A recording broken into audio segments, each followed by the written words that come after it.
I love Call of Duty Blackout for the same reason that I loved PlayerUnknown's Battlegrounds when it first released in early access. Blackout gets straight to my favorite part of Battle Royales, using what I found for an all-or-nothing skirmish with an equally desperate opponent, with the least amount of BS in the way. Oh, nice.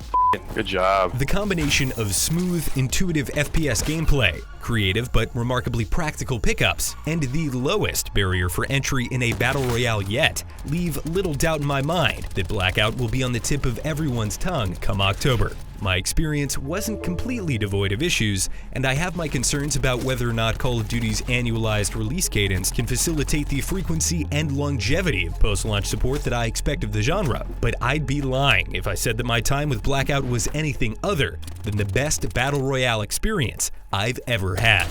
Mission area secure. I was immediately struck by the silky smooth transition between free-falling, parachuting, and landing. And unsurprisingly, most of the experience follows suit in terms of fluidity and polish. Blackout also offers a vastly increased suite of mobility options compared to its milsim counterparts. You can fire while grappling or mantling, heal while sprinting, shoot underwater, and even pick up ammo on the fly without filling up valuable inventory space. Some of these quality of life changes could be perceived as a step in a more casual direction, but frankly, who has ever enjoyed dying outside of the zone because you couldn't heal and run at the same time?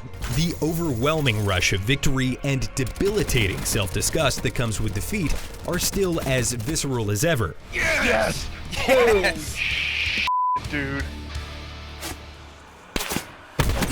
Call of Duty Blackout also absolutely nails the concept of loot. I never would have imagined that I'd be excited to pick up something so impractical sounding as an RC car in a Battle Royale game, but lo and behold, it's actually effective. By the time the beta was over, I had fallen in love with the grapple gun, 9-bang, and sensor dart, as well as a few of the temporary perks like awareness, which amplifies the sound of footsteps that I had initially written off.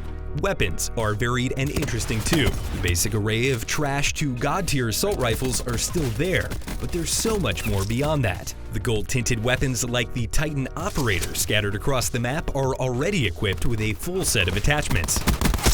Then there are nods to Blackout zombies like the ray gun, MP40, and all-new Zweihander that spawn in zombie-infested areas which are randomly designated with a pale blue column of light. And of course, airdrops are more attractive than ever thanks to the promise of game-winning armaments like the War Machine grenade launcher.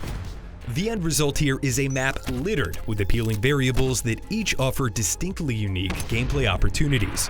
The map itself is a sort of greatest hits of the Black Ops series. Iconic locales like Nuketown, Array, and Estates, previously known as Stronghold, lend an unprecedented level of design fidelity to the map's overall offerings. Though it didn't always happen, I absolutely loved when the final circle closed onto one of these locations, as it effectively turned the game into a sudden death match on a tried and true Black Ops map. Blackout will undoubtedly appeal to players who want gunplay, and not some other mechanic, to take center stage in their Battle Royale experience. And in that sense, it largely delivers. The responsive and forgiving hitscan feeling that's synonymous with Call of Duty is intact at close ranges, in spite of Blackout using what appears to be a projectile-based damage calculation system, complete with bullet drop and travel time.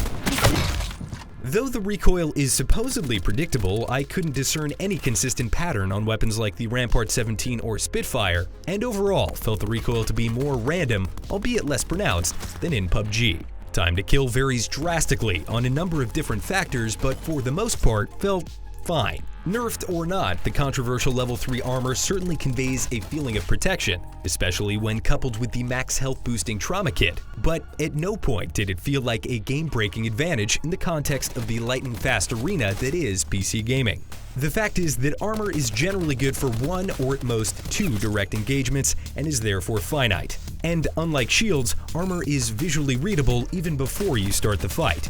I experienced numerous crashes during my time with the Blackout beta, which were doubly frustrating due to the lack of reconnect functionality. The ability to rejoin a game in progress is, as far as I'm concerned, mandatory, especially when playing with friends, which itself proved to be a bit of a chore. On more than one occasion, I simply gave up on trying to connect to a friend's lobby after exhausting every possible option, including relaunching the game.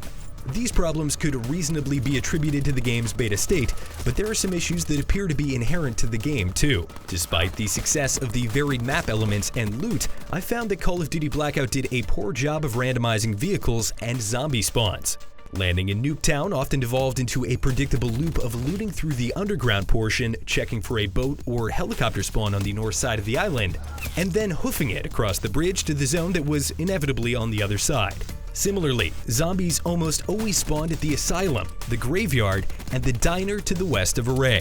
And while I love the risk and reward dynamic of going loud to fight zombies or the Blightfather, I wish they were less predictable. And all of these issues are compounded by the fact that you can reach almost anywhere on the map via immediate wingsuit deployment regardless of where the bus helicopter spawns. The helicopter needs to be faster, or the wingsuit's range needs to be decreased in order to mix up the possible landing locations. The Battle Royale genre is the embodiment of games as a service. I struggle to think of a title that has received more frequent post-launch support than Fortnite.